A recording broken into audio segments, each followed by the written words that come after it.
अग्नि द्वारा प्रत्यक्ष प्रमाण देने पर भी श्री राम ने सीता जी को दोबारा वनवास क्यों दिया? मित्रों, जब भगवान राम ने सीता जी की अग्नि परीक्षा लंका कांड में युद्ध की समाप्ति पर ले लिया था, तो फिर उन्होंने सीता को दोबारा वनवास क्यों दिया? जबकि यह भी सत्य है कि अग्निदेव ने प्रकट होकर सीता के सतीत्व की पुष्टि और प्रमाण राम को दिया भी था। मानसकार का स्पष्ट मत है कि धरिरूप पावक पानी गही, श्री सत्य श्रुति जग विदित जो। जिन क्षीर सागर इंदिरा राम ही समर्पी आनिसो, सो राम बाम विभाग राजत, रुचिर अतिशोभा भली, नव नील नीरज निकट मानहु, कनक पंकज की कली। तो मित्रों, बड़ा ही मार्मिक प्रसंग है, इसलिए पूरे वीडियो में बने रहिए। तो जय सीताराम मित्रों, स्वागत है कथामृत यूट्यूब चैनल पर। यदि आपने कथामृत को सब्सक्राइब नहीं किया है तो जरूर करें। मेरा प्रयास रहेगा कि यदि आप इस वीडियो को पूरा देख लेंगे तो आप भी स्वीकार कर लेंगे कि सीता वनवास सिर्फ एक झूठी कहानी है। वाल्मीकि रामायण में भी यह उल्लेख मिलता है कि अग्नि ने श्री राम को सीता जी को सौंपते हुए कहा कि अब्रवीत तु तदा रामम साक्षी लोकस्य पावकः एखाते राम वैदेही पाप मस्याम न विद्यते, नैव वाचा न मनसा नैव बुद्ध्या च चक्षुषा, सुवृत्ता वृत्त शौटीर्यम न त्वामत्य चरक्षुभा। इस प्रकार प्रत्यक्ष प्रमाण पाने के बाद भी निर्दोष सीता को राम द्वारा पुनः वनवास क्यों दिया गया, इस पर विचार करना आवश्यक हो जाता है। यहाँ पर पहले हम कुछ मत प्रस्तुत करना चाहेंगे जो सीता को दोबारा वनवास दिए जाने में कारण माने जाते हैं। इन्हीं कारणों की वजह से जन सामान्य यह मानता है कि राम ने सीता को दोबारा वनवास दिया था। अतः पहले इन कारणों का जिक्र किया जा रहा है, उसके बाद उस पर युक्ति विचार प्रस्तुत करते हुए इसका निराकरण प्रस्तुत किया जाएगा। तो आइए जानते हैं पहले कारण को, जिससे जन सामान्य यह मानता है कि सीता वनवास हुआ था।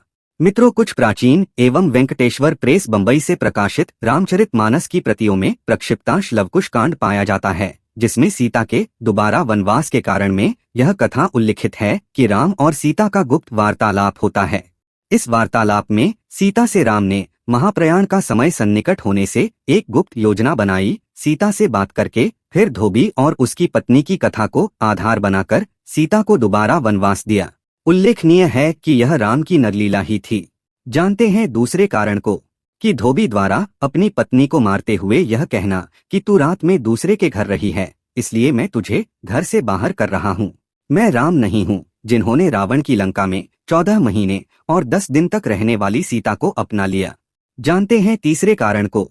मित्रों, कृत्तिवास रामायण के उत्तरकांड में और चंद्रबलीकृत रामायण गाथा में, काश्मीरी रामायण, मशीही रामायण, आनंद रामायण के अनुसार राम द्वारा सीता को दोबारा वनवास दिए जाने का कारण सीता द्वारा रावण के चित्र का अंकन था।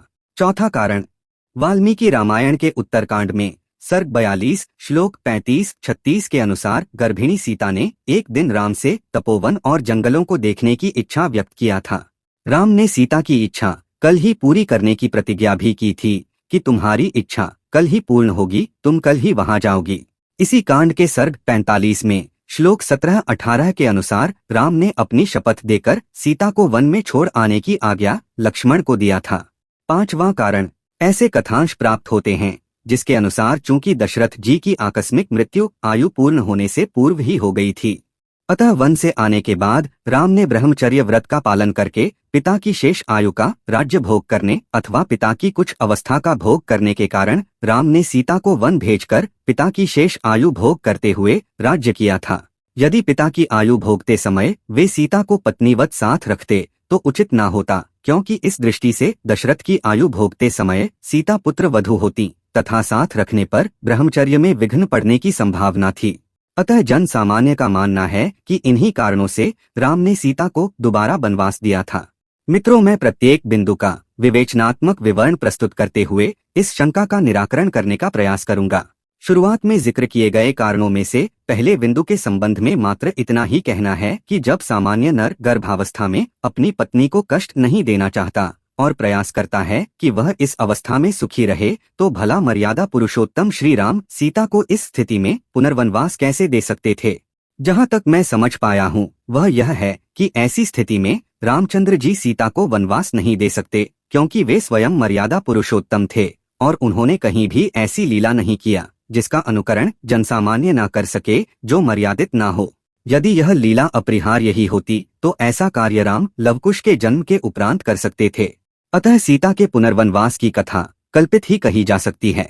दूसरे बिंदु में सीता के पुनर्वनवास का कारण धोबी और उसकी पत्नी को बताया गया है। इस संबंध में यह कहना है कि क्या राम उस धोबी अथवा अन्य अयोध्यावासियों की शंका का समाधान सीता को अयोध्या में ही पुनः अग्नि परीक्षा दिलवाकर नहीं कर सकते थे? फिर राम ने ऐसा क्यों नहीं किया? इससे भी सिद्ध है कि सीता निर्वासन एक काल्पनिक कथा है। यहीं पर एक तथ्य यह भी उल्लेखनीय है कि राम ने वन जाते समय तो सभी से स्वयं भी आज्ञा लिया था तथा लक्ष्मण तक को अपनी मां से आज्ञा मांग आने के लिए कहा, किंतु आज राम सीता को वनवास देते समय किसी की भी आज्ञा या सम्मति लेना आवश्यक नहीं समझते। ऐसा क्यों? राम को चाहिए था कि सीता को पुनर्वनवास देने से पहले वे गुरु और कम से कम अपनी माताओं से तो अवश्य पूछते। सबसे आश्चर्य की बात तो यह है कि सीता को उनका अपराध भी नहीं बताया राम ने और पुनर्वनवास दे दिया। भला यह कैसे हो सकता है? अतः इस आधार पर भी यही सिद्ध होता है कि राम ऐसा नहीं कर सकते। यदि यह आवश्यक होता तो वह मर्यादा की रक्षा के लिए ही सही सीता को उनका अपराध अवश्य बताते और सबसे यदि वे ना भी पूछते तो कम से कम गुरुजी एवं माताओं से राय लेने के बाद ही कुछ करते। चूंकि राम ने यह सब नहीं किया, इससे भी स्पष्ट होता है कि यह कथा कल्पित है और राम ने सीता को पुनः वनवास नहीं दिया था। इससे भी अधिक आश्चर्यजनक बात यह है कि जब चार्यु चरण धर्म जगमाही पूरी रहा सपनेव अघ नाही और यहाँ तक कि राम भगत रतिनर अरुनारी सकल परम गति के अधिकारी, तो फिर यह संदेही धोबी और दुष्चरित्र उसकी पत्नी कहाँ से हो गए? इसके अतिरिक्त राम तो स्वयं ही कहते हैं कि जौ अनीत कछु भाखौ भाई तो मोहि वर्जहु भय बिसराई। भला ऐसे नीतिप्रिय राम सीता को दोबारा वनवास क्यों देते? जब रामराज्य में सबको बराबर अधिकार प्राप्त था तो सीता का अपराध बताकर क्या क्षमा याचना का अवसर उन्हें राम द्वारा नहीं दिया जा सकता था? चूंकि राम ने सीता को कोई अवसर नहीं दिया था यह मानकर क्योंकि राम की नीति ऐसी नहीं थी और वहां सबको न्याय मिलता था, तो सीता के साथ अन्याय कैसे होता? अस्तु सीता को राम ने पुनर्वनवास नहीं दिया था, यह बात बलवती प्रतीत होती है। तीसरे बिंदु की कथा को मैं सत्य नहीं मानता, क्योंकि जब सीता ने रावण को देखा तक नहीं था तो वे उसका पूर्ण चित्र कैसे बना सकती थीं? यद्यपि सीता जी विश्व को सृजित कर सकने की सामर्थ्य रखती थीं, तथापि नर लीला में दिव्य प्रदर्शन एवं अलौकिक कृत्य नहीं कर सकती थीं। सीता तो रावण से कभी प्रत्यक्ष बात तक नहीं करती थीं। वे अपने सामने किसी तृण का ओट करके उसे ही देखते हुए रावण के प्रश्नों का उत्तर देती थीं। उन्होंने प्रत्यक्ष रावण को देखा ही नहीं था, अतः रावण का चित्रांकन सीता ने किया था, यह बात भी मेरी समझ से परे है। आनंद रामायण के अनुसार सीता ने कैकेयी के कहने पर मात्र रावण के दाहिने पैर के अंगूठे को बनाया था। बाद में सीता के हट जाने पर स्वयं कैकेयी ने अंगूठे के आधार पर रावण का पूरा चित्र बना दिया था। बाद में कैकेयी ने राम से कहा कि यह चित्र सीता ने बनाया है और इसी आधार पर राम ने सीता को पुनर्वनवास दे दिया। किंतु सर्वज्ञ राम तो सच जानते ही रहे होंगे, अतः निर्दोष सीता को वे वन दिए होंगे, यह बात मेरी समझ में नहीं आती।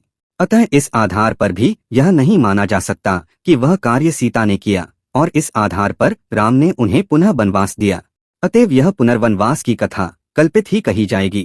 चौथे बिंदु में वाल्मीकि रामायण के मत के संबंध में यह कहना है कि यदि राम से सीता ने वन देखने की इच्छा व्यक्त की थी तो राम ने उन्हें निर्जन घने जंगलों में इस तरह क्यों छुड़वाया, जहां उन्हें तमाम कष्ट सहने पड़े?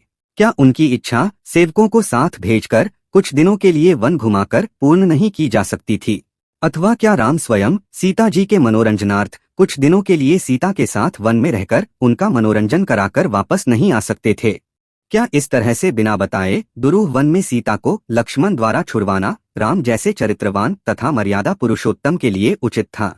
मेरे विचार से तो नहीं। राम ने ऐसा वनवास सीता को नहीं दिया। यह कथा कपोल कल्पित ही प्रतीत होती है। पांचवें बिंदु के संबंध में यदि राम ने दशरथ की अवस्था का भोग किया था तो क्या सीता को वन भेजकर ही ब्रह्मचर्य का पालन किया जा सकता था? क्या राम सीता को जनक जी के यहाँ नहीं भेज सकते थे? इसके अतिरिक्त यदि राम इतने दिन भी सीता के साथ रहकर संयमित नहीं रह सकते थे तो फिर उनके चरित्र का एक बिंदु जितेंद्रियता ही समाप्त हो जाएगा, जो कभी भी राम के संबंध में संभव नहीं था। यह भी कपोल कल्पना ही है। राम तो ऐसे जितेंद्रिय थे कि वे सीता को साथ रखकर भी ब्रह्मचर्य का पालन और दशरथ की शेष आयु का भोग कर सकते थे। किंतु यह सभी कथाएं भले ही बहुप्रचलित धर्म ग्रंथों में पाई जाती हों, किंतु तर्क की कसौटी पर यही सिद्ध होता है कि यह सभी कथाएं क्षेपक एवं कपोल कल्पित ही हैं। मेरा मानना यह है कि ये सभी कथाएं हिंदू धर्म के श्रेष्ठ विद्वानों द्वारा, वाल्मीकि, तुलसी आदि द्वारा लिखित नहीं है, तो फिर आप कहेंगे कि यह कथाएं आई कहाँ से? इन्हें किसने लिखा तथा यह कैसे प्रचलित हुई, जो हमें वाल्मीकि रामायण, आनंद रामायण व अन्य हिंदू धर्म ग्रंथों में प्राप्त होती हैं? मित्रों, इसका उत्तर इस प्रकार से है। श्री रामचरितमानस गीता प्रेस गोरखपुर से प्रकाशित प्रतियों में पूरा लवकुश कांड ही प्रक्षिप्त माना गया है और इसे तुलसीदास जी द्वारा रचित न मानकर ही सम्मिलित करके प्रकाशित नहीं किया जाता है। इसकी पुष्टि श्री रामचरितमानस से भी होती है। मानस के उत्तरकांड में ही लवकुश जन्म वर्णित है, फिर लवकुश कांड की आवश्यकता ही क्या रही? उत्तरकांड एवं लवकुश कांड दोनों में 2 बार लवकुश का जन्म गोस्वामी जी तो लिख नहीं सकते थे। इस संपूर्ण भ्रम के निराकरण के संबंध में डॉक्टर रामकुमार वर्मा द्वारा रचित उत्तरायण महाकाव्य का मत युक्तिसंगत प्रतीत होता है।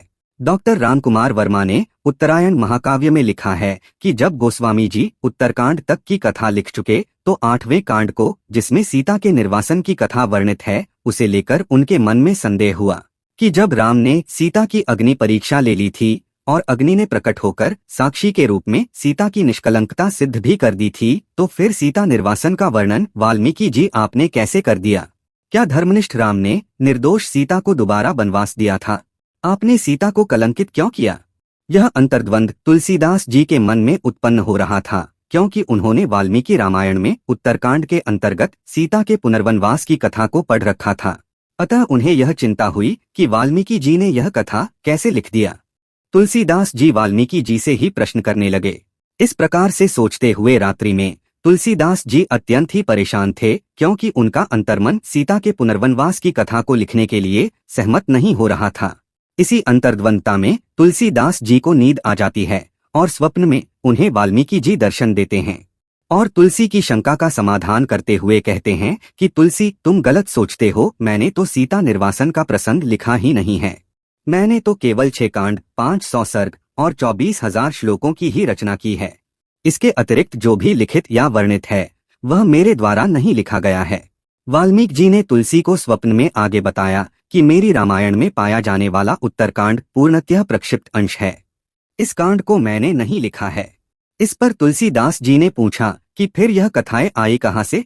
वाल्मीकि जी ने उत्तर दिया कि तुलसी सुनो, जब वैदिक धर्म का प्रचार जोरों पर था, राम सीता के पावन चरित्र का प्रचार प्रसार चरम सीमा पर था, तो उस समय बौद्ध धर्म का प्रचारक एवं लेखक समाज इससे ईर्ष्या रखने लगा। ये लोग अपने धर्म की जड़ को सशक्त करने के लिए वैदिक धर्म तथा राम और सीता के चरित्र को कलंकित करना चाहते थे। इसी सोच के वशीभूत होकर सनातन धर्म के महान वंदनीय पात्र राम सीता आदि के चरित्र को कलंकित करने के उद्देश्य से गुणाढ्य, जिसे वैदिक धर्म मान्य नहीं था, जो वैदिक धर्म से द्वेष रखता था, उसने बृहत कथा की रचना किया और राम सीता के धवल चरित्र को कलंकित करने के लिए प्रचुर मात्रा में बहुप्रचलित हिंदू धर्म ग्रंथों के साथ उसे जोड़ना शुरू कर दिया। इस तरह से यह अनर्गल कथानक, जिसमें सीता निर्वासन की कथा के अतिरिक्त अन्य कथाएं जैसे उलूक गृध्र कथा, स्वान विप्र कथा, शंबूक वध कथा आदि पाई जाती हैं, हिंदू समाज के पवित्र ग्रंथों के साथ तत्कालीन विद्वेषी लेखकों के द्वारा जोड़कर प्रचलित करा दी गईं और इसी का परिणाम यह हुआ कि आज तक प्रक्षिप्त कथाएं समाज में जानी जाती हैं तथा इन्हीं के कारण पवित्र चरित्र नायकों की जैसे राम सीता आदि की लीला भी संदेह की परिधि में आ जाती है, जिसे तर्क की कसौटी पर कसने के बाद वाल्मीकि जी ने तुलसी को स्वप्न में ही आगे बताया कि बौद्धों से इसी कारण मैं रुष्ट हो गया और उनके धर्म का भारत में विनाश हो जाए, यह शाप भी मैंने दे दिया। इसी शाप के कारण आज भी भारत में या तो बौद्ध धर्म है ही नहीं, या है भी तो नाम मात्र का। इस प्रकार तुलसीदास जी से स्वप्न में वार्तालाप करके वाल्मीकि जी अंतर्ध्यान हो जाते हैं और तुलसी को आत्मसंतुष्टि प्राप्त होती है, उनका संदेह दूर हो जाता है। तुलसीदास जी ने इसी कारण मात्र 7 कांड उत्तरकांड तक ही लिखा है। यह कथा रामराज्य तक है। तुलसीदास लवकुश कांड को प्रक्षिप्त मानते हुए उसका उल्लेख नहीं करते हैं, वरन वे उत्तरकांड में ही लवकुश जन्म तथा अन्य भाइयों के 2-2 पुत्र होने विषयक संकेत कर देते हैं। जिन प्रतियों में लवकुश कांड पाया जाता है वह प्रक्षिप्त रूप में ही है, प्रामाणिक नहीं है। यह कांड किसी हृदयहीन कवि की कल्पना एवं क्षेपक मात्र है, तुलसीदास जी द्वारा रचित नहीं है। इस प्रकार से यह सिद्ध हो गया कि श्री राम ने माँ सीता को दोबारा वनवास नहीं दिया था और यह कथा यथार्थ में वाल्मीकि जी ने लिखी भी नहीं है। जिस तरह से ये कथाएं प्रचलित हुईं, उनका वर्णन भी किया गया। हर बुद्धिजीवी व्यक्ति जिसने राम के चरित्र का गहराई से अध्ययन किया है या जाना है, वह इसे नहीं मान सकता कि राम ने सीता को दोबारा वनवास गर्भावस्था में दिया होगा। यहाँ हम बताना चाहेंगे कि इसी प्रकार की अनेक कथाएं पुराणों में व अन्य हिंदू धर्म ग्रंथों में प्राप्त होती हैं, जिनको पढ़कर कल्पना की गति भी शिथिल हो जाती है। किंतु ऐसी सभी कथाएं क्षेपक हैं एवं प्रामाणिक नहीं हैं। इन्हें वैदिक धर्म से ईर्ष्या रखने वाले लेखकों द्वारा ही रचा गया तथा हिंदू धर्म ग्रंथों के साथ जोड़कर प्रचारित किया गया है। तर्क की कसौटी पर ये कथाएं स्वतः प्रक्षेपित लगती हैं। यहाँ पर यह भी उल्लेखनीय है कि वाल्मीकि रामायण में कुछ प्रसंग ऐसे मिलते हैं जो प्रक्षिप्त हैं। उत्तरकांड तो जैसा कि वर्णित किया गया प्रक्षिप्त है ही। स्वान विप्र कथा, गीध उलूक कथा इसी प्रकार के ग्रंथों में वर्णित है। इसके अतिरिक्त इस ग्रंथ में ऐसी और भी कथाएं लिखित हैं जिनका आप कभी राम सीता आदि विशिष्ट पात्रों के संबंध में कल्पना तक नहीं कर सकते हैं। यहाँ पर आप कह सकते हैं कि फिर लवकुश का जन्म कहाँ हुआ, अयोध्या में अथवा वाल्मीकि के आश्रम में? इस संबंध में गोस्वामी जी ने तो कुछ स्पष्ट लिखा नहीं है, परंतु वाल्मीकि रामायण के उत्तरकांड में सर्ग 66 श्लोक 1 के अनुसार सीता ने वाल्मीकि आश्रम में ही 2 पुत्रों को जन्म दिया था। अध्यात्म रामायण, अनेक पुराण आदि धर्म ग्रंथ भी इसी की पुष्टि करते हैं। मुझे यह कहीं नहीं मिला कि लवकुश का जन्म अयोध्या में हुआ हो। अब धर्म संकट और समस्या यह है कि पहले तो वाल्मीकि जी ने तुलसीदास जी से संपूर्ण उत्तरकांड ही प्रक्षिप्त बताया है, फिर यह कैसे हुआ कि लवकुश का जन्म वाल्मीकि के आश्रम में हुआ? इस संबंध में जहाँ तक मैं समझ पाया हूँ, उत्तर यह है कि गर्भावस्था में प्रायः स्त्रियों का मन चंचल हो जाता है। संभव है सीता जी ने उत्सुकतावश वन विहार के लिए राम से अपनी इच्छा व्यक्त किया हो और राम सीता के साथ वन में विहार करने के लिए गए हों। यह भी संभव है कि रमणीयता की दृष्टि से वाल्मीकि जी के आश्रम एवं निवास क्षेत्र को राम ने महत्व दिया हो और वहीं पर जाने के बाद वाल्मीकि आश्रम में सीता ने 2 पुत्रों को जन्म दिया हो। गर्भावस्था में सीता को प्रसन्न रखना आवश्यक था ही, इसमें यह संदेह नहीं करना चाहिए। सीता निर्वासन न होने पर भी सीता वाल्मीकि आश्रम पर जा सकती थीं, इसमें कोई अवरोध नहीं था। और यदि वाल्मीकि आश्रम पर ही पुत्रों की उत्पत्ति का समय आ गया और वहीं पर सीता को पुत्र रत्न उत्पन्न हुए तो इसमें संदेह नहीं। यह आवश्यक नहीं कि राम ने सीता को वनवास देकर वाल्मीकि आश्रम पहुंचाया हो तभी वे वहां पहुंची और लवकुश का जन्म हुआ, इसमें कोई संदेह नहीं है। तो मित्रों, उम्मीद करता हूं कि आप इस वीडियो से संतुष्ट हुए होंगे। यदि जानकारी पसंद आई हो तो कृपया कथामृत को सब्सक्राइब जरूर करें। सभी को राम राम।